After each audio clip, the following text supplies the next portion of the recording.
সাইদ জায়েদ জোনায়েদ আপনি জানতে চেয়েছেন যাদের অল্প দাড়ি তাদের চাপ দাড়ি উঠানোর জন্য কি ওষুধ ব্যবহার করা যাবে?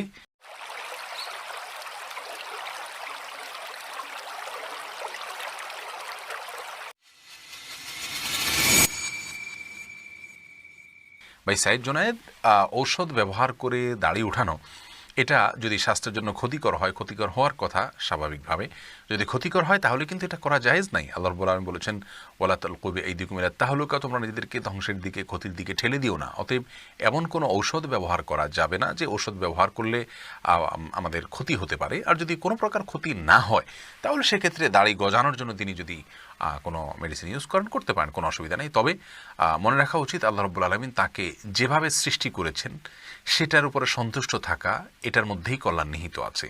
চাপদাড়ি বা গালভর্তি দাড়ি হলে অনেক সুন্দর দেখা যাবে, সন্দেহ নাই, কিন্তু আল্লাহ রাব্বুল আলামিন আমাকে যেভাবে সৃষ্টি করেছেন, আল্লাহর এই ফয়সালায় সন্তুষ্ট হয়ে যাওয়া, এটার ভেতরেও কিন্তু এক ধরনের তৃপ্তি আছে, এর মধ্যে এক ধরনের শান্তি আছে। এই জন্য এই ধরনের পথগুলো অবলম্বন না করা ভালো। কিন্তু যদি স্বাস্থ্যের জন্য ক্ষতিকর কিছু না হয় তাহলে করতে পারেন, কোনো নিষেধাজ্ঞা নেই।